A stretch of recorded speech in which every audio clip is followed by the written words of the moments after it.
नमस्कार। प्राइम समाचारमा स्वागत छ। म दृष्टिवाणी धिता र म रोहन श्रेष्ठ। सुरु गरौँ अहिलेसम्मका प्रमुख समाचारबाट। प्रधानमन्त्री केपी ओलीद्वारा आफूले पदबाट राजीनामा नदिने स्पष्ट, आफूलाई हटाउन पार्टीभित्रैबाट अविश्वासको प्रस्तावको तयारी गरे पनि केही फरक नपर्ने जवाफ। संविधानको संरक्षक मानिने राष्ट्रपतिको गरिमा कायम हुन नसकेको भन्दै चौतर्फी आलोचना। विद्यादेवी भण्डारीले नेकपाको विवाद समाधानमा सक्रिय हुनु गलत भएको टिप्पणी। नेपालमा अहिलेसम्मकै धेरै संक्रमितको मृत्यु। एकै दिन 30 जनाले ज्यान गुमाउँदा 33 जना नयाँ संक्रमित थपिए। संक्रमणमुक्त हुनेको संख्या 1,45,000।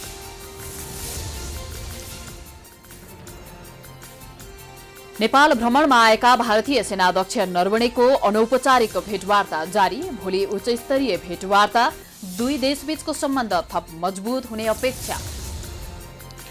वीर अस्पतालको आकस्मिक कक्षमा कार्यरत 17 जना चिकित्सकद्वारा सामूहिक राजीनामा। धम्कीसहित जबरजस्ती हप्ताको 96 घण्टासम्म काम गराएको तर पैसा नदिएको गुनासो। अमेरिकामा राष्ट्रपति निर्वाचनको मतपरिणाम आउने क्रम जारी। ट्रम्प र बाइडेन बीच कडा प्रतिस्पर्धा। मतगणनामा धाँधली गरिएको ट्रम्पको आरोप। र बङ्गलादेशसँगको मैत्रीपूर्ण खेलका लागि नेपाली फुटबल टिम भोलि ढाका जाने। नेपाली राष्ट्रिय क्रिकेट टिमको प्रशिक्षण मङ्सिर 7 गतेबाट सुरु गर्ने तयारी।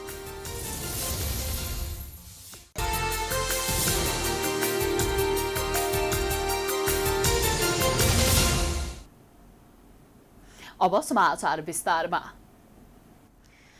प्रधानमन्त्री केपी शर्मा ओलीले आफूले पदबाट राजीनामा नदिने स्पष्ट पार्नु भएको छ। आफूले राजीनामा दिनु भनेको देशलाई बर्बादीतिर लैजानु भएको ओलीले तर्क गर्नु भएको छ। बुधबार मनमोहन सेन्टर एनेक्सको भवनको उद्घाटन कार्यक्रममा प्रधानमन्त्री ओलीले बेला बेला आफूलाई राजीनामा दिन लागेको भनेर हल्ला गरेको समेत बताउनु भएको छ। देशको अवस्थाका कारण पनि अहिले आफूले राजीनामा दिन नसक्ने ओलीको भनाइरहेको छ। पार्टीभित्रबाटै आफू विरुद्ध अविश्वासको प्रस्तावको तयारी गरेको सूचना पाएको भन्दै ओलीले त्यसले केही फरक नपर्ने बताउनु भएको छ। मेरो लागि होइन, देशको लागि मैले राजीनामा दिनु भनेको देशलाई बर्बादीतिर जान दिनु। त्यसकारण म राजीनामा दिनेवाला छैन। तयारी गर्दैछ। यो तयारी अन्तिममा के भनेछ? ग्राफ्स आर शोर, साउट छ ग्राफ्स, केही पनि भनेवाला छैन। म यस ठाउँमा आएको मेरा रहरले होइन, जनताको आवश्यकता र समर्थनले। पार्टीभित्रको जालझेल र तिक्रमबाट नभई जनताको आवश्यकता र व्यापक समर्थनबाट आफू प्रधानमन्त्री भएको ओलीले स्पष्ट पार्नु भएको छ। त्यसैगरी केही तत्त्वले देशलाई अस्थिरतातर्फ धकेल्न खोजेको र त्यसमा भित्र बाहिरबाट चलखेल गरेर आफूलाई हटाउन खोजिएको ओलीले दावी गर्नु भएको थियो। पछिल्लो समय नेकपाभित्रको विवाद चरम उत्कर्षमा पुगेका बेला ओलीले पद नछोड्ने स्पष्ट पार्नु भएको हो। सरकारबारे धारणा राखे पनि उहाँले पार्टी फुट्न लागेको हल्लाबारे भने केही बोल्नु भएन। सरकार देशवासीको सेवामा समर्पित रहेको उहाँले बताउनु भएको छ। उहाँले कोरोनाका कारण मुलुक नराम्ररी आक्रान्त भएको धारणा पनि राख्नु भएको छ।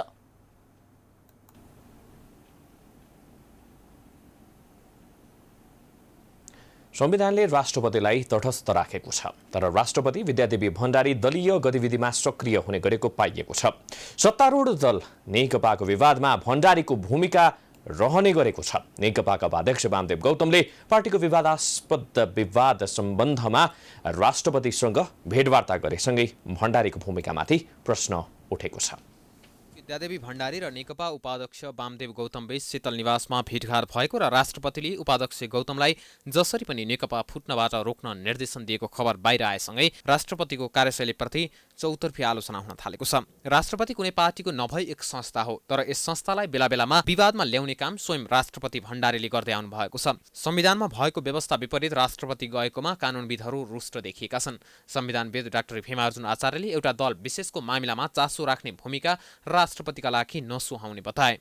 अब त्यो तटस्थतामा बस्नुपर्ने राष्ट्रपतिले अब आफ्नो सम्पूर्ण पदीय जिम्मेवारी दायित्व शपथलाई बिर्सेर एउटा अमुक पार्टी त्यो पार्टीभित्रको पनि अमुक गुटको मात्रै म व्यक्ति हुँ भन्ने हिसाबले जुन खालको काम उहाँले गर्नुभएको छ, एकपटक होइन कि पटक पटक त्यो गर्दै आउनु भएको छ। मलाई लाग्छ त्यो अत्यन्त अशोभामान छ, त्यसलाई राम्रो मान्न सकिँदैन। राजनीतिक हिसाबले पनि त्यो उचित होइन र संविधानको हिसाबले पनि त्यो संविधान विरुद्धको काम हो। त्यसलाई हामी एक्स्ट्रा कन्स्टिट्युसनल एक्सन भनेर भन्छौँ र यो गर्ने अधिकार राष्ट्रपतिलाई कुनै पनि अर्थमा चाहिँ हुँदैन। यति मात्र होइन, 2074को निर्वाचनपछि राष्ट्रपतिको भूमिका पटक पटक विवादमा तानिएको छ। पछिल्लो पटक राष्ट्र प्रमुखले आफूलाई राष्ट्रको प्रमुखका रूपमा भन्दा बढी एउटा दल र दलभित्र पनि एउटा गुटको प्रमुखका रूपमा भूमिका निर्वाह गर्न थालेको टिप्पणी कानुनविदहरूले गरिरहेका छन्। तत्कालीन नेकपा एमालेको उपाध्यक्ष समेत भइसकेकी राष्ट्रपति विद्यादेवी भण्डारी राजनीतिबाट निरपेक्ष रहन नसक्नु स्वाभाविक भए पनि राष्ट्र प्रमुखका रूपमा देश र जनताका समस्याको तुलनामा बढी सत्तारूढ दलको आन्तरिक मामिलामा चासो राख्नु सामान्य नागरिकका लागि पाच्य देखिएको छैन। पार्टीको राजनीतिक भूमिकामा राष्ट्रपति सक्रिय हुन खोज्दा उनको संवैधानिक भूमिका कमजोर हुन पुगेको राजनीतिक विश्लेषक पुरञ्जन आचार्यको ठहर छ। अनि यो अब संक्षिप्तमा भन्दा दुर्भाग्य हो, नेपालको चाहिँ संविधानले राष्ट्रपतिलाई एउटा निश्चित भूमिका दिएको छ, पार्टी राजनीति गर्ने भूमिका दिएको छैन। पार्टी राजनीति भन्दा माथि उठेर राष्ट्रिय चाहिँ एउटा चाहिँ गम्भीर विषय हेर्न, बरु अल पार्टी मिटिङ गर्ने, ती मिटिङमा चाहिँ के छ भने एउटा जनताका समस्याहरूलाई चाहिँ तपाईँहरू चाहिँ ख्याल गर्नुहोस् है, मेरो पनि चिन्ता छ भन्ने त्यो भूमिकासम्म चाहिँ एउटा अपेक्षा गरिन्छ। संविधानले राष्ट्राध्यक्षलाई सिङ्गो राष्ट्रले अभिभावक मान्नलाई तटस्थ पद दिएको हो, तर राष्ट्रपतिले जुन व्यवहार देखाउनु भएको छ यो ठिक होइन। आफू जुन पार्टीबाट त्यो सम्मानित पदमा पुग्नुभयो त्यही पार्टीकै नेताको रूपमा बुझ्नु भएको जस्तो देखिन्छ। यो संविधान विपरीत र सबैभन्दा ठूलो कमजोरी रहेकाले राष्ट्रपति स्वयंले यसलाई सच्याउनु पर्ने कानुनविदहरूको धारणा रहेको छ। राष्ट्रपतिमा देखिएको पार्टीप्रतिको धङधङीका कारण पनि समय समयमा राष्ट्र प्रमुख भएर पनि भण्डारी विवादमा तानिँदै आउनु राम्रो पक्ष भने होइन। कहिले पार्टी एकीकरण, कहिले दल फुटाउने अध्यादेश, कहिले प्रधानमन्त्रीसँगको निरन्तरको पार्टीगत भेटवार्ताले पनि आम सर्वसाधारणदेखि सत्तापक्ष र विपक्षी दलहरूले समेत राष्ट्रपतिको भूमिकामाथि प्रश्न चिन्ह उठाउँदै आइरहेका छन्। बुधबार अहिलेसम्मकै सबैभन्दा धेरै 30 जना कोरोना संक्रमितको मृत्यु भएको छ। पछिल्लो 24 घण्टामा 3309 जनालाई कोरोना संक्रमण भएको छ। त्यसैगरी 3844 जना संक्रमण मुक्त पनि भएका छन्। देशभरका अस्पतालको आइसियुमा 379 जना र भेन्टिलेटरमा 78 जना उपचार गरिरहेका छन्। बुधबार कोरोना संक्रमणबाट अहिलेसम्मकै सबैभन्दा धेरै कोरोना संक्रमितको मृत्यु भएको छ। कोरोनाबाट बुधबार 30 जनाको मृत्यु भएसँगै नेपालमा कोरोनाका कारण मृत्यु हुनेको कुल संख्या 1034 पुगेको स्वास्थ्य तथा जनसङ्ख्या मन्त्रालयले जनाएको छ। संक्रमित मध्ये 0.6% को मृत्यु भएको छ। देशभर 3309 जनालाई कोरोना संक्रमण पुष्टि भएको स्वास्थ्य मन्त्रालयले जानकारी दिएको छ। 13344 जनाको पीसीआर परीक्षण गर्दा काठमाडौँ उपत्यकामा मात्रै 1878 जनालाई कोरोना संक्रमण पुष्टि भएको हो। प्रवक्ता गौतमका अनुसार काठमाडौँमा 1570, भक्तपुरमा 119 र ललितपुरमा 189 जना सहित देशैभर 3309 जनामा संक्रमण पुष्टि भएको छ। यो सँगै नेपालमा कोरोना संक्रमितको कुल संख्या 1,42,923 पुगेको छ। पछिल्लो 24 घण्टामा 3844 जना संक्रमण मुक्त भएसँगै निको हुनेको कुल संख्या 1,44,978 पुगेको मन्त्रालयका प्रवक्ता डाक्टर जागेश्वर गौतमले जानकारी दिएका छन्। संक्रमण पश्चात निको हुनेको दर 79.3% पुगेको छ। कोभिड-19बाट संक्रमण मुक्त भई गत 24 घण्टामा डिस्चार्ज हुनेहरूको संख्या जम्मा 3844 छ। आजसम्म डिस्चार्ज हुनुहुने संख्या जम्मा 1,44,878। कोभिड-19 संक्रमणबाट मुक्त हुने दर 79.2% छ। हाल देशभर सक्रिय संक्रमितको संख्या 36,911 जना रहेका छन्। उनीहरूमध्ये 30,131 जना होम आइसोलेसन र 6,780 जना देशका विभिन्न अस्पतालमा उपचाररत रहेका छन्। सरकारले होम आइसोलेसनमा बसेका संक्रमितहरूलाई परामर्श दिने जिम्मा ल्याबलाई दिएको छ। स्वास्थ्य तथा जनसङ्ख्या मन्त्रालयले कोरोना परीक्षण गर्ने प्रयोगशालाहरूले टेलिकाउन्सिलिङ टेलिफोन मार्फत परामर्श दिनुपर्ने निर्णय गरेको मन्त्रालयले जनाएको छ। ल्याब सञ्चालन गर्ने अस्पताल वा मेडिकल कलेजले आफै र अरूले सरकारी वा निजी अस्पतालसँग समन्वय गरी परामर्श दिने व्यवस्था गर्नुपर्ने मन्त्रालयका प्रवक्ता डाक्टर जागेश्वर गौतमले जानकारी दिएका छन्। त्यसैगरी नेपाल प्रहरी अस्पताललाई अस्थायी कोभिड अस्पतालको रूपमा सञ्चालन गरिने भएको छ। स्वास्थ्य तथा जनसङ्ख्या मन्त्रालयका अनुसार प्रवक्ता गौतमले प्रहरी अस्पताललाई 300 बेडको अस्थायी कोभिड अस्पतालका रूपमा सञ्चालनको स्वीकृति दिने निर्णय भएको जानकारी दिएका छन्। सबै कोभिड प्रयोगशाला सञ्चालन गर्ने अस्पताल र मेडिकल कलेजहरूले रिपोर्ट पोजिटिभ भएका सङ्क्रमितहरूको होम आइसोलेसनमा टेलिकम्युनिकेसन, टेलिकन्सल्टेसन, टेलिकाउन्सेलिङ गर्नुपर्नेछ। अस्पताल बाहेकका प्रयोगशालाहरूले कुनै सरकारी वा निजी तवरबाट सञ्चालित अस्पतालसँग समन्वय गरी टेलिकन्सल्टेसन, टेलिकाउन्सेलिङ गर्नुपर्ने व्यवस्था गरिएको छ। नेपाल प्रहरी अस्पताललाई 300 बेडको अस्थायी कोभिड अस्पतालको सञ्चालन स्वीकृति प्रदान गरिएको छ। देशभरका अस्पतालका आइसियूमा 379 र भेन्टिलेटरमा 78 जना उपचाररत रहेका छन्। गत 24 घण्टामा 13,144 जनाको पीसीआर परीक्षण भएको छ। यो सँगै पीसीआर परीक्षणको कुल संख्या 14,94,122 पुगेको छ। हाल 1,305 जना क्वारेन्टिनमा रहेको मन्त्रालयले जनाएको छ। सरकारले निजी अस्पतालहरूलाई कोरोना संक्रमितको उपचारमा शुल्क उठाउन छुट दिएसँगै अस्पतालको मनोमानी बढेको छ। अस्पतालकै निजी तथा सरकारी अस्पतालहरूले कोरोना संक्रमितको उपचारमा चर्को शुल्क असुल्न थालेका छन्, जसका कारण अस्पताल पुगेका संक्रमितको विचलित भएकै छ नै अस्पतालमाथिको विश्वास पनि घट्दै गएको छ। दिनहरूमा कोरोना संक्रमित बढ्दै गएसँगै अस्पतालमा भर्ना हुनेको संख्या पनि बढ्दै गएको छ। तर नागरिकले भने अस्पतालसम्म पुग्ने वातावरण समेत छैन। एकातिर अस्पतालहरूमा कोरोना संक्रमितका लागि बेड नै खाली छैनन् भने अर्कोतर्फ अस्पतालहरूले भर्ना नै लिन मान्दैनन्। बल्ल तल्ल अस्पतालमा भर्ना गरिए पनि चर्को शुल्क लिने गरिएको छ। कोरोना संक्रमित आमाको उपचार गराउन काठमाडौँको त्रिवे शिक्षण अस्पताल पुगेका फरिन्द्र धमलाले पैसाकै अभावमा समस्या भोगिरहेका छन्। समस्या शुल्कमा मात्र होइन, उपचार पनि राम्रो नभएको उनको गुनासो छ। कोही पनि यदि तपाईँहरू सक्नु भएन भने मात्र हस्पिटल आउनुहोस्।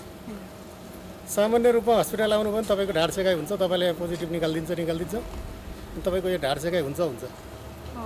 तपाईँले खप्न सक्नु भएन, तपाईँ इमर्जेन्सी बिमारी हुनुहुन्छ, यहाँ मान्नुहोस् तपाईँको टाउकोको अपरेसन गर्ने पेसेन्ट यहाँ लिएर आइसकेपछि पहिला पिसिआर टेस्ट गर्छ, पोजिटिभ निकालिदिन्छ। 15 दिन त्यसको कोभिडको बेडमा लगेर राखिदिएपछि 15 दिन पछाडि मात्रै त्यसको अपरेसन सुरु हुन्छ।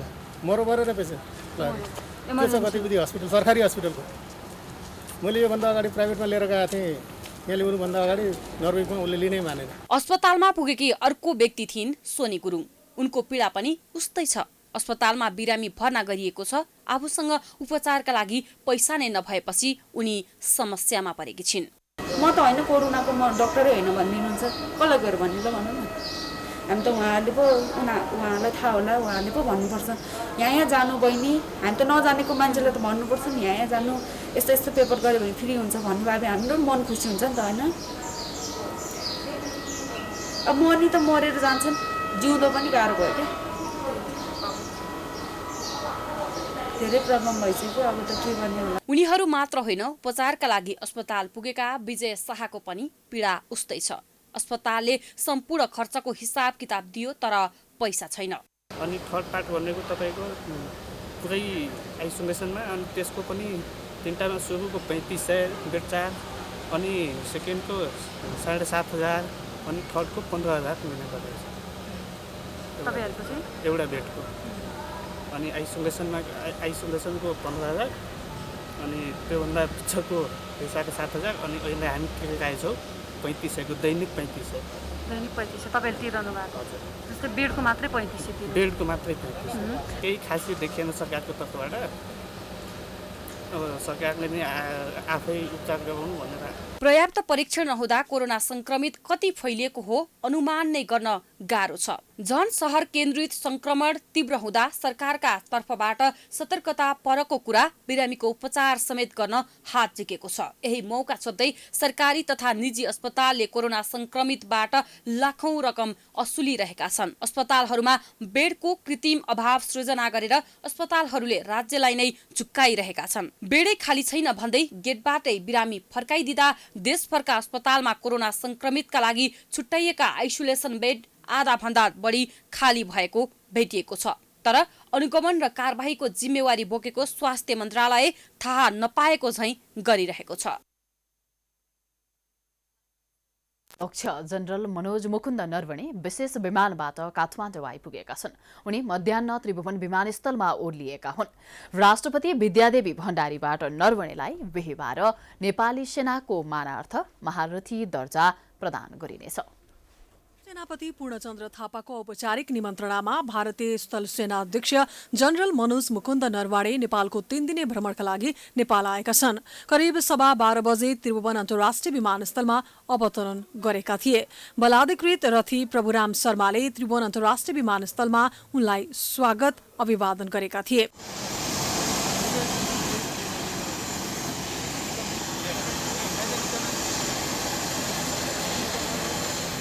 उनी त्यहाँबाट सिधै सोल्टी होटल पुगेका थिए। उनी आउँदा कडा सुरक्षा व्यवस्था गरिएको थियो। सडक किनारामा मानिसलाई उभिन समेत सुरक्षाकर्मीले दिएका थिएनन्। नेपाली सेना र भारतीय सेना बीच एक अर्का देशका सैनिक प्रमुखलाई मानार्थ महारथी दर्जा प्रदान गर्ने परम्परा अनुरूप नरवणे नेपाली सेनाको मानार्थ महारथी ग्रहण गर्न नेपाल आएका हुन्। राष्ट्रपति विद्यादेवी भण्डारीबाट जनरल नरवणेलाई बिहीबार सेनाको मानार्थ महारथी दर्जा प्रदान गरिनेछ। नेपालका तर्फबाट मानार्थ महारथी प्राप्त गर्ने भारतीय स्थल सेना अध्यक्ष जनरल नरवणे 18औं सेनापति हुन्। नेपाली सेनाले स्थल सेना अध्यक्ष नरवणेको भ्रमणको मुख्य उद्देश्य परम्पराको निरन्तरता नै भएको जानकारी दिएको छ। नरवणेले बिहीबार बिहान सैनिक मञ्च टोलीखेल स्थित वीर स्मारकमा श्रद्धाञ्जली अर्पण गर्नेछन्। त्यस लगतै सैनिक मुख्यालय जंगी अड्डामा सैनिक गारद निरीक्षण गर्ने कार्यक्रम तय भएको छ। त्यसपछि प्रधान सेनापति थापाले आफ्ना समकक्षी स्थल सेना अध्यक्ष जनरल नरवणेसँग औपचारिक भेटवार्ता गर्नेछन्। सोही अवसरमा दुई देशबीचको सुरक्षा सहयोग आदान प्रदान सम्बन्धी 13औं बैठकमा भएको सहमति अनुरूप स्थल सेना अध्यक्ष नरवणेले नेपाली सेनालाई स्वास्थ्य सामग्री हस्तान्तरण गर्नेछन्। उनको सम्मानमा बिहीबार नै जंगी अड्डामा रात्रि भोज आयोजना हुनेछ। प्रधानमन्त्री केपी शर्मा ओलीसँग स्थल सेना अध्यक्ष नरवणेले शुक्रबार औपचारिक भेट गर्ने कार्यक्रम छ। नरवणेको औपचारिक कार्यक्रम तथा भेटघाट बिहीबारदेखि शुरू हुनेछ। बुधबार भने उनले विभिन्न ठाउँको अवलोकन गरेका छन्। नरवणेले जीवित देवी कुमारीको दर्शन गरेका छन्। बुधबार अपराह्न काठमाडौँको बसन्तपुर पुगी उनले जीवित देवी कुमारीको दर्शन गरेका हुन्। उनले कुमारीको दर्शन गरी बसन्तपुर स्क्वायरको अवलोकन पनि गरेका थिए।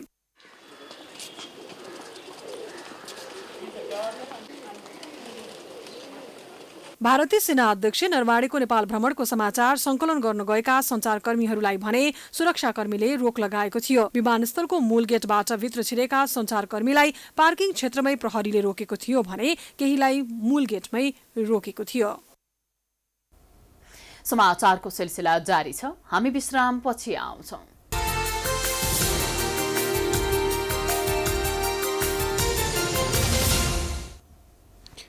विश्रामपछि पुनः स्वागत छ। अब बाँकी प्रसङ्ग। वीर अस्पतालको आकस्मिक कक्षका 16 जना चिकित्सकले बुधबार सामूहिक राजीनामा दिएका छन्। कोभिड-19 महामारीको उपचारका क्रममा अस्पताल प्रशासनले आफ्ना माग र सुरक्षामा कुनै ध्यान नदिएको भन्दै सामूहिक राजीनामा दिएका हुन्। अस्पतालको आकस्मिक कक्षमा 17 जना चिकित्सकले बुधबार सामूहिक राजीनामा दिएका छन्।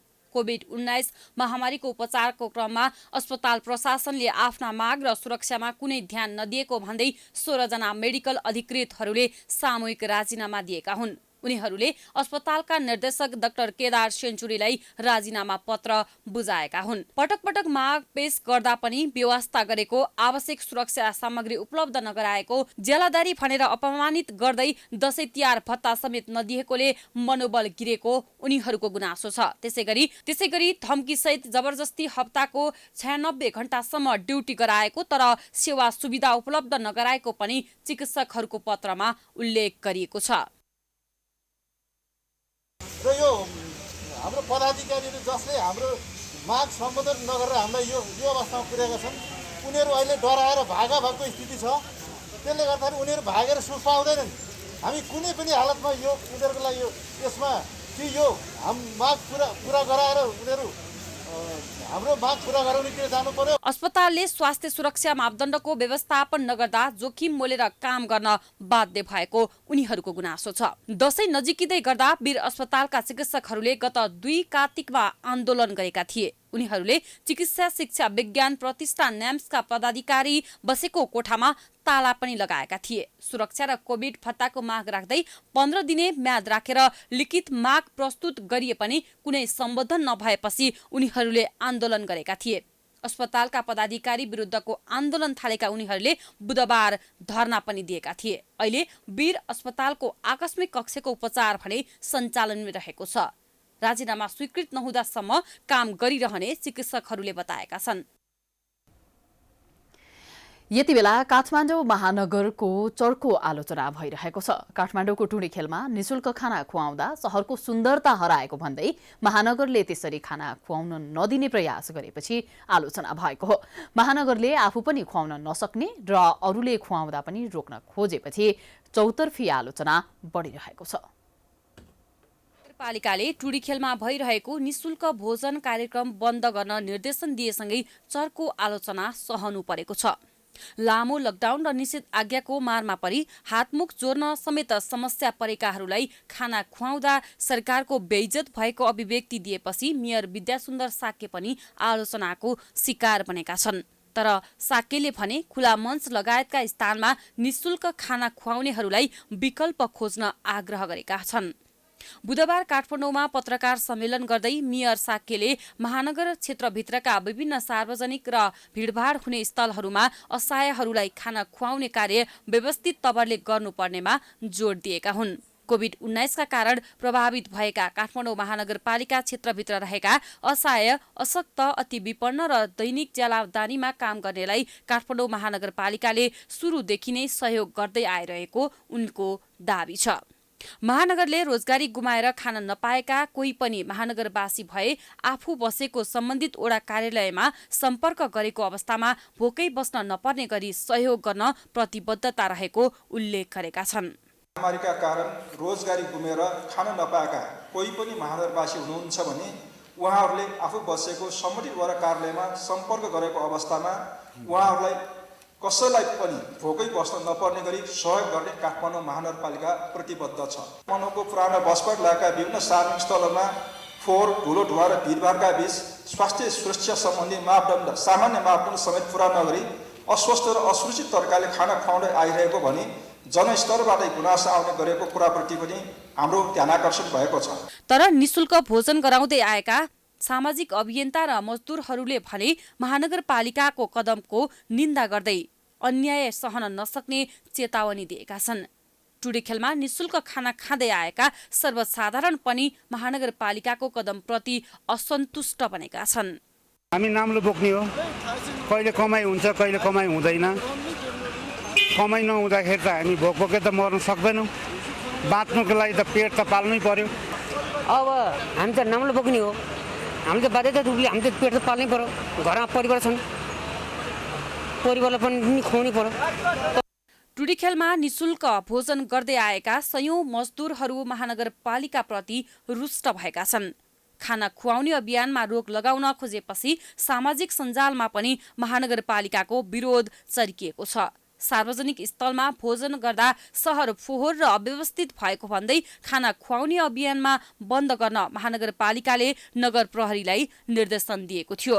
लकडाउनका बेला सुनसान भएकोले खुल्ला मञ्च लगायत खुला क्षेत्रमा खाना खुवाउन ठिकै भए पनि अहिले उपयुक्त नभएको महानगरपालिकाको तर्क छ। खुला ठाउँभन्दा पार्टी प्यालेसमा खाना खुवाउन महानगरपालिकाले सुझाव दिएको छ। काठमाडौँ महानगरपालिका अन्तर्गत 740 विद्यालय मध्ये 648 निजी विद्यालय छन्। ती विद्यालयहरूमा काठमाडौँ महानगरपालिकाले शुल्क निर्धारण गर्न नसक्दा मनपरी शुल्क उठाइरहेका छन्।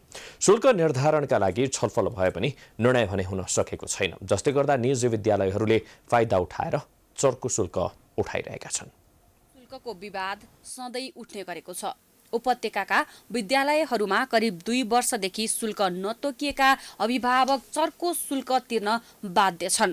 सरकारी निकायले शुल्क निर्धारण नगरिदिँदा निजी विद्यालयहरूले आफू खुसी शुल्क बढाउने मौका पाएका छन्। निजी विद्यालयहरूले बन्दाबन्दीमा पठन पाठन ठप्प भएको अवधिको पनि विभिन्न शीर्षकमा शुल्क उठाइरहेका छन्। तर सबैभन्दा धेरै निजी विद्यालय रहेको काठमाडौँ महानगरपालिका नै शुल्क निर्धारण गर्न अलमल गरिरहेको छ। महानगरमा 740 विद्यालय मध्ये 648 निजी विद्यालय छन्। काठमाडौँ महानगरपालिकाको शिक्षा विभागमा अभिभावकले गुनासोहरू समेत गरिसकेका छन्। अर्कोतिर निजी विद्यालयका सञ्चालकहरू शुल्क वृद्धि गर्नुपर्ने बारम्बार माग राखिरहेका छन्। तर महानगरले शुल्क निर्धारण गर्न सकेको छैन। महानगरपालिकाका प्रवक्ता ईश्वरमान डङ्गोलले शुल्क निर्धारणको विषयमा पटक पटक छलफल भए पनि निर्णय हुन नसकेको स्वीकार गरेका छन्। चाहिँ पुरानै दर रेटमा छ हैन। अब शुल्क उठाउने विधि अहिले के छ भने अब जुन स्कुलले अनलाइन शिक्षा सञ्चालन गरेको छ त्यो महिनादेखि मात्र शुल्क उठाउने भन्ने कुरा चाहिँ छ महानगरको। यदि अनलाइन शिक्षा सञ्चालन गरेन भने उठाउन पाएन। जुन विद्यालयले अनलाइन शिक्षा सञ्चालन गरेछ ती विद्यालयले सुरु गरेको महिनादेखि चाहिँ शुल्क उठाउन पाइन्छ भन्ने कुरा महानगरको कुरा हो। महानगरपालिकाले शुल्क निर्धारण गर्न अझै 2 महिना लाग्ने बताएको छ। शुल्क निर्धारण नहुन्जेलसम्म कुनै विद्यालयले चर्को शुल्क लिएको पाए कारबाही गरिने चेतावनी महानगरपालिकाले दिएको छ। तर अभिभावकहरू ठगिएको विषयमा भने न अनुगमन नै भएको छ न दोषीलाई कारबाही नै। शुल्क वृद्धि गर्नु पर्यो भन्ने चाहिँ माग दाबी त अहिले हैन, यो भन्दा गत वर्ष पनि आएको थियो हैन। अब जुन विषयमा हामीले छलफल गर्दाखेरि अहिले शुल्क निर्धारण भनेको शिक्षा समितिले निर्धारण गरेर कार्यपालिकामा लगेर मात्र अनुमोदन गर्नुपर्छ, अनि मात्र चाहिँ लागू हुन्छ। त्यसकारण अब शिक्षा समिति जुन मेयरज्यू काठमाडौँ महानगर मेयरज्यूकै अध्यक्षतामा बैठक बस्छ र त्यो अध्यक्षताको बैठकले चाहिँ अहिले शुल्क वृद्धि नगर्ने भनेर गत वर्ष निर्णय गरेको थियो र नगर्दाखेरि चाहिँ जुन चाहिँ पुरानै जुन चाहिँ शुल्क हो त्यसलाई नै आधार मानेर चाहिँ अब चाहिँ अहिले लिइरहेको अवस्था हो। शुल्क चाहिँ वृद्धि चाहिँ गरेका छैन। अब त्यो मागदाबी छ, प्रक्रियामा छ, अब छलफल हुन्छ। यदि आवश्यक छ भने अब त्यो वृद्धिको लागि चाहिँ कार्यपालिकामा लगेर अनुमोदन गराउनु पर्ने हुन्छ। शुल्कका कारण अभिभावकहरूलाई विद्यालयहरूले बारम्बार ठगिरहेका छन्। यसमा न त शिक्षा मन्त्रालय गम्भीर हुन सक्यो न त विद्यालयको सम्पूर्ण जिम्मा लिएको महानगरपालिकाले नै समस्याको समाधान निकाल्न सक्यो। महानगरपालिकाले शुल्कमा तोकिदिए सबै कुराको समाधान हुने थियो कि? प्राइम टाइम्स टेलिभिजनका लागि क्यामेरामा सञ्जित गोपालीका साथमा गीताञ्जली अधिकारी, काठमाडौँ। नेपालीहरूको चाड तिहार आउन केही दिन मात्रै बाँकी छ। तिहार नजिकिँदै गर्दा भक्तपुरका प्रजापति समुदायलाई भने माटाका भाँडा बनाउन भ्याइ नभ्याइ भएको छ। पालाको व्यापार तिहारमा अत्यधिक हुने भएकाले यति बेला उनीहरू माटाका भाँडा बनाउन व्यस्त छन्। भक्तपुरको पोटरी स्क्वायर स्थानमा तिहारको लागि आवश्यक पर्ने माटाका भाँडा बनाउन भ्याइ नभ्याइ छ।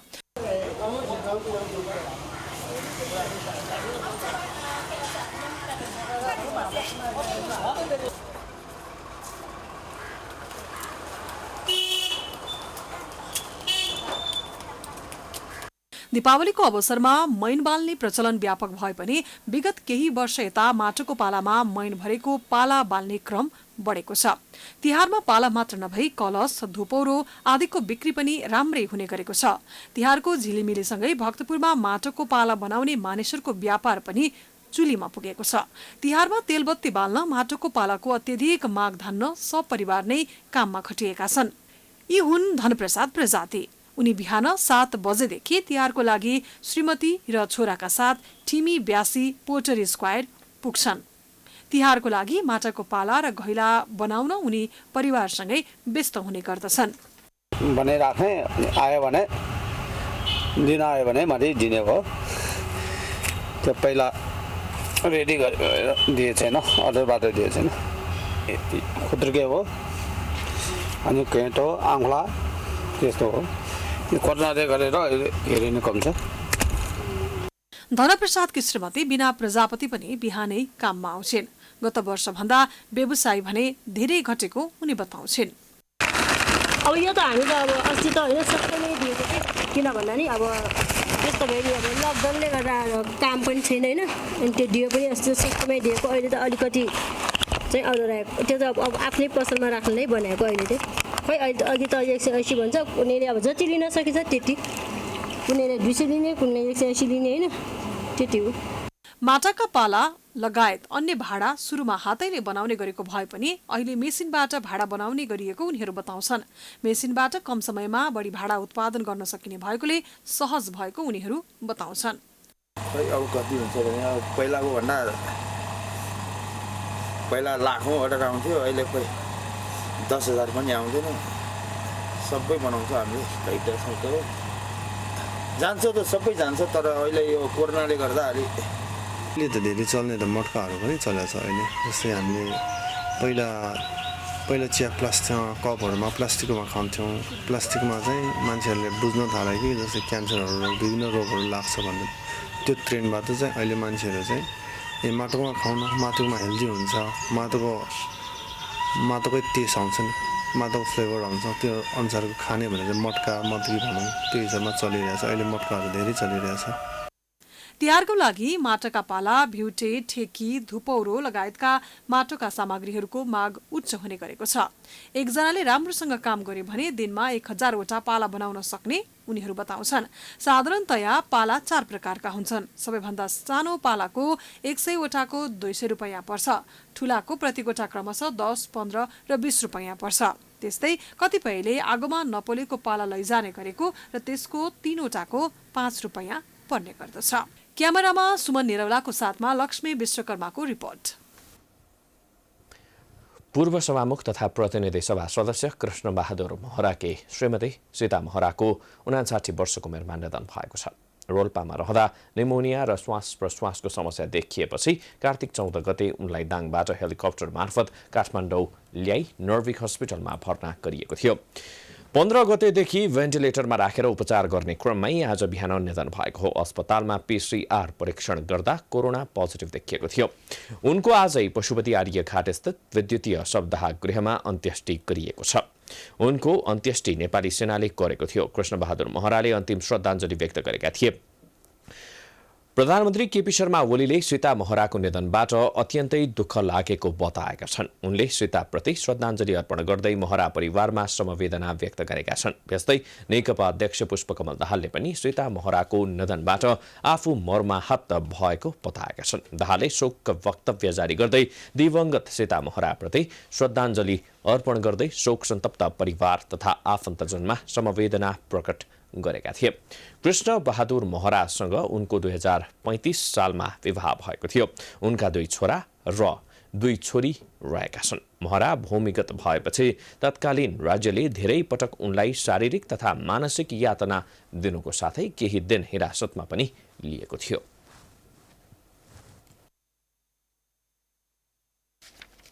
समाचारको सिलसिला जारी छ। हामी विश्राम पछि आउँछौं। विश्राम अघि प्रमुख समाचार पुनः एकपटक। प्रधानमन्त्री केपी ओलीद्वारा आफूले पदबाट राजीनामा नदिने स्पष्ट, आफूलाई हटाउन पार्टीभित्रैबाट अविश्वासको प्रस्तावको तयारी गरे पनि केही फरक नपर्ने जवाफ। संविधानको संरक्षक मानिने राष्ट्रपतिको गरिमा कायम हुन नसकेको भन्दै चौतर्फी आलोचना। विद्यादेवी भण्डारीले नेकपाको विवाद समाधानमा सक्रिय हुनु गलत भएको टिप्पणी। नेपालमा अहिलेसम्मकै धेरै संक्रमितको मृत्यु, एकै दिन 30 जनाको ज्यान गयो। 3300 बढी नयाँ संक्रमित थपिए। संक्रमण मुक्त हुनेको संख्या 1 लाख। नेपाल भ्रमणमा आएका भारतीय सेना अध्यक्ष नरवणेको अनौपचारिक भेटवार्ता जारी। भोलि उच्चस्तरीय भेटवार्ता। 2 देशबीचको सम्बन्ध थप मजबुत हुने अपेक्षा।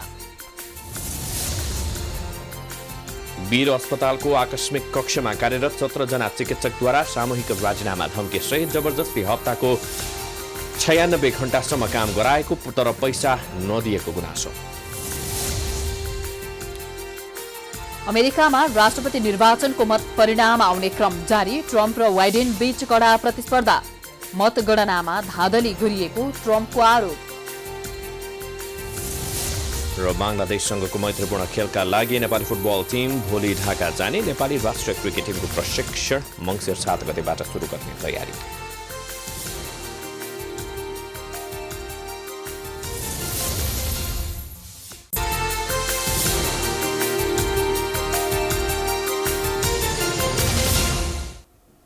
विश्रामपछि स्वागत छ। अब आर्थिक समाचार।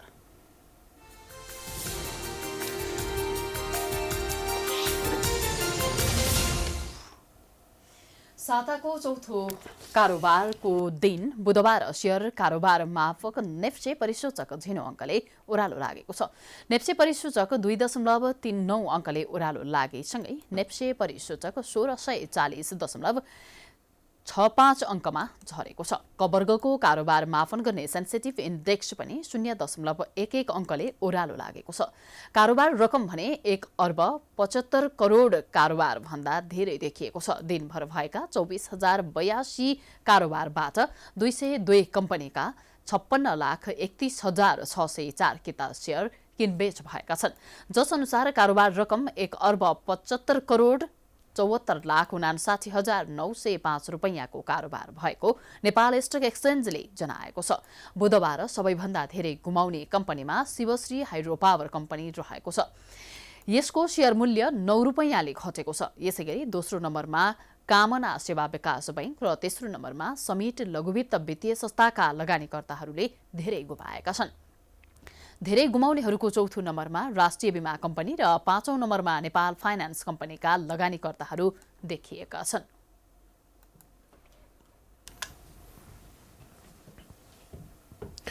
रौतहटका वन जंगलबाट तस्करहरूले साइकल र मोटरसाइकलबाटै काठ तस्कर गर्ने गरेको खुलेको छ। पछिल्लो समय तस्करहरूले जंगलबाट रुख काटेर त्यसलाई गोलिया बनाएर साइकलको स्वरूप परिवर्तन गरी तस्करी गर्ने गरेका छन्। तस्करहरूले साधारण साइकलको स्वरूप नै परिवर्तन गरेर काठ तस्करका लागि नयाँ डिजाइन दिएका छन्। तस्करीको लागि डिजाइन गरेको साइकलमा 2 चक्का बेसको त्रिभुजाकारको भाग हटाएर त्यसको ठाउँमा मोटो फलामको गोलाकार डिजाइन राखिएको छ। साधारण साइकल प्रयोग हुँदै आएको 2 चक्का हटाएर त्यसको सट्टामा रिक्साको चक्का प्रयोग गर्ने गरेका छन्। यसरी बनाइएको साइकलमा ब्रेक तथा पेडल भने हुने गरेको छैन। तस्करहरूले तस्करी गर्दा एकजनाले साइकल डोर्याउने अनि अर्को एकजनाले पछाडिबाट धकेल्ने र आवश्यक परे रोक्ने गरेका छन्। उनीहरूले एउटा साइकलबाट एक पटकमा करिब 16 क्युफिट सम्मको काठको गोलिया तस्करी गर्न सक्ने गरी साइकलको डिजाइन गरेका छन्। त्यो त बनलाई थाहा होला सर, मलाई थाहा छैन, तर दिनका दिन काठ निस्किन्छ। यो पहिला भन्दा दोबर छ, पहिला त्यति काठै निकासा भइरहेको थियो। काठ चोरीको लागि उनीहरूले के प्रयोग गर्छन् साधनहरू तस्करहरू? साइकल हो, सबै साइकल हैन।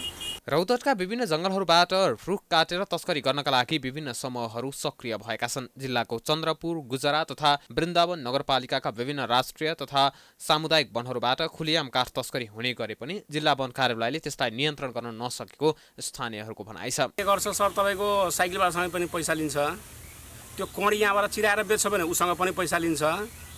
त्यो वनले पुरा मजाले बेचिरहेको छ जङ्गल। के पहिला त्यो ठिक थियो, अहिलेको जुन स्टाफ आएको छ नि त्यो पुरै जङ्गल बेचिरहेको छ। अहिले दिनहुँ तपाईँको बस्नु 2 घण्टा आज बस्नु छ, हेर्नुहोस् न कतिको काठ गइरहेको छ यहाँबाट। जनताले भन्दाखेरि त्यो पनि नटेर्ने होइन, हामी टाइट गरेका छु, रात दिन काठ गइरहेछ तपाईँको। तस्करहरूले जंगलमा काँचा सालका रुख काट्ने र रातिको समयमा गोलिया बनाएर साइकल तथा मोटरसाइकलमा राखेर बिक्री गर्न लैजाने गरेको पाइएको छ। काठ तस्करी दिनदिनै भए तापनि डिभिजन वन कार्यालय रौतहटले नियन्त्रणमा कुनै चासो नदिएको स्थानीयको आरोप छ। उता डिभिजन वन कार्यालय रौतहटले वन जोगाउन र तस्करी रोक्न सक्रिय भएर लागि परेको दाबी गरेको छ। सीमित जनशक्तिका कारण गस्ती गर्न समस्या भएको डिभिजन वन कार्यालयले जनाएको छ। हामीसँग कर्मचारीको संख्या कम छ र नाकै नाका छ, जताततै नाका छ र गाउँ त्यो मानिसहरू चाहिने जङ्गलको ठ्याक्कै वरिपरि चारैतिरबाट चाहिने घेरेर बसेको छ जङ्गललाई। अनि हामीसँग कम कर्मचारी 10 किलोमिटर चौडाइ हाइवेसम्म आउनलाई बल्लीको कर्मचारी आउनुपर्ने हुन्छ र अनकन्टार जङ्गल छ। डिभिजन वन कार्यालय स्थानीय प्रहरी प्रशासनले रौतहटको वनजङ्गल संरक्षणका लागि समयमा चासो नदिए जिल्लाका वनजङ्गल तथा अग्ला सालका रुखहरू सकिएर वन नै उजाड हुने देखिन्छ। प्राइम टाइम्स टेलिभिजनका लागि रौतहटबाट सन्तोष काफ्लेको रिपोर्ट। अब अन्तर्राष्ट्रिय समाचार।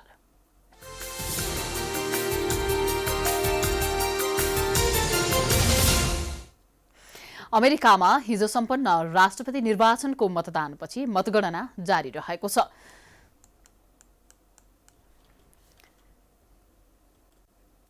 मतगणना अनुसार राष्ट्रपतिका उम्मेद्वार वर्तमान डोनाल्ड ट्रम्प र डेमोक्रेटिक उम्मेद्वार जो बाइडेन बीच कड़ा प्रतिस्पर्धा देखिएको छ।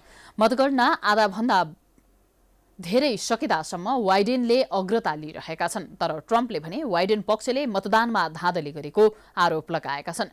बुधबार राष्ट्रपति कार्यालयमा आयोजना गरिएको कार्यक्रमलाई सम्बोधन गर्दै राष्ट्रपति ट्रम्पले आफूले निर्वाचन जितिसकेको दावी गर्दै विपक्षीमाथि आरोप लगाएका छन्। A lot of life in that, and somebody declared that it was a victory for, and maybe it will be. I mean, that's possible. But certainly there were a lot of votes out there that we could get, because we're now just coming into what they call Trump territory. I don't know what you call it, but these were friendly Trump voters, and that could be overturned. The gentleman that called it, I watched tonight, he said, well, we think it's fairly unlikely that he could catch. Well, fairly unlikely. Democratic उम्मेद्वार जो बाइडेनले भने निर्वाचनको मतपरिणाम आउने क्रम जारी रहेकाले अहिले यसै भन्न नसकिने बताएका छन्। आफूले चुनाव जित्नेमा विश्वस्त रहेको भन्दै उनले मतदातालाई धैर्य गर्न आग्रह गरेका छन्। I really believe with all of my heart, with the extraordinary margins, Mr. President, that you've inspired in the states that you just described, and the way that you launched this movement across the country to make America great again, I truly do believe. यसपटक अमेरिकामा 10 करोड भन्दा बढी नागरिकले online मतदान गरेको बताइएको छ।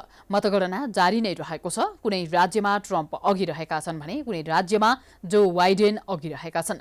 अझै धेरै राज्यहरूबाट अन्तिम मतपरिणाम आउन बाँकी नै रहेको छ। राष्ट्रपतिमा निर्वाचित हुनका लागि 538 इलेक्ट्रल कलेज मध्ये 270 मत चाहिनेछ।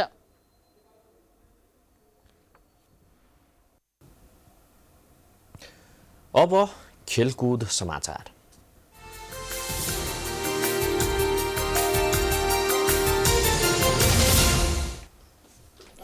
बंगलादेशसँगको मैत्रीपूर्ण खेलका लागि नेपाली फुटबल टिम भोलि ढाका प्रस्थान गर्दैछ, जसका लागि नेपाली फुटबल टिमको आज विदाई गरिएको छ। राखेपका सदस्य सचिव रमेश सेलवालले बंगलादेश जाने खेलाडीको विदाई गरेका हुन्, जसमा 24 खेलाडी र 11 जना अन्य व्यक्ति रहेका छन्। किरण चेम्जोङको कप्तानीमा हुने टिमका मुख्य सदस्य रोहित चन्द चोटका कारण जान नपाउने भएका छन्। बंगलादेशसँगको मैत्रीपूर्ण खेलका लागि ढाका जाने 24 खेलाडीको सूची एन्फाले आजै सार्वजनिक गर्ने भएको छ। प्रशिक्षक, सहायक प्रशिक्षक, गोलकिपर प्रशिक्षक, पत्रकार गरेर अरू 11 जना टिममा रहेका छन्। टिम भोलि बिहान 9 बजे हिमालयन एयरबाट ढाका उड्नेछ। नेपालले बंगलादेशसँग नोभेम्बर 13 र 17 तारिकमा बंगलादेशको ढाकामा घरेलु टोली विरुद्ध 2 मैत्रीपूर्ण खेल खेल्नेछ।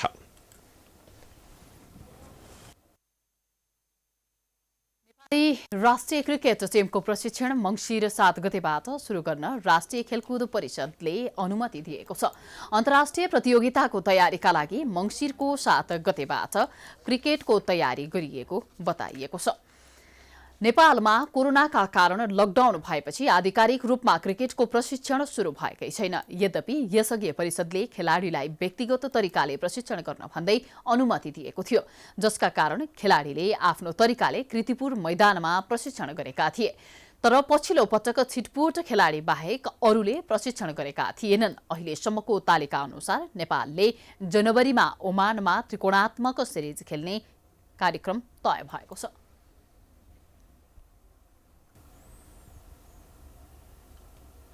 यो सँगै हामी समाचारको अन्त्यमा आइपुगेका छौं। जाँदा जाँदै प्रमुख समाचार पुनः एकपटक।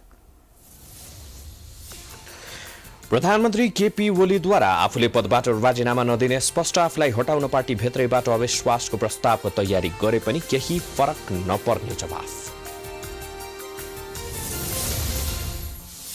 संविधानको संरक्षक मानिने राष्ट्रपतिको गरिमा कायम हुन नसकेको भन्दै चौतर्फी आलोचना। विद्यादेवी भण्डारीले नेकपाको विवाद समाधानमा सक्रिय हुनु गलत भएको टिप्पणी। नेपालमा अहिलेसम्मकै धेरै संक्रमितको मृत्यु। एकै दिन 30 जनाले ज्यान गुमाउँदा 3300 बढी नयाँ संक्रमित थपिए। संक्रमणमुक्त हुनेको संख्या 1,45,000। नेपाल भ्रमणमा आएका भारतीय सेनाध्यक्ष नरवणेको अनौपचारिक भेटवार्ता जारी। भोलि उच्चस्तरीय भेटवार्ता। दुई देश बीचको सम्बन्ध थप मजबुत हुने अपेक्षा। वीर अस्पतालको आकस्मिक कक्षमा कार्यरत 17 जना चिकित्सकद्वारा सामूहिक राजीनामा। धम्की सहित जबरजस्ती हप्ताको 96 घण्टासम्म काम गराएको तर पैसा नदिएको गुनासो। अमेरिकामा राष्ट्रपति निर्वाचनको मतपरिणाम आउने क्रम जारी। ट्रम्प र बाइडेन बीच कडा प्रतिस्पर्धा। मतगणनामा धाँधली गरिएको ट्रम्पको आरोप। र बांग्लादेशसँगको मैत्रीपूर्ण खेलका लागि नेपाली फुटबल टिम भोलि ढाका जाने। नेपाली राष्ट्रिय क्रिकेट टिमको प्रशिक्षण मङ्सिर 7 गतेबाट सुरु गर्ने तयारी। समाचार अहिलेलाई सकियो। यसपछिको प्रस्तुति जनता जान्न चाहन्छन्। प्राइम टाइम्स टेलिभिजन हेर्दै गर्नुहोला। नमस्कार।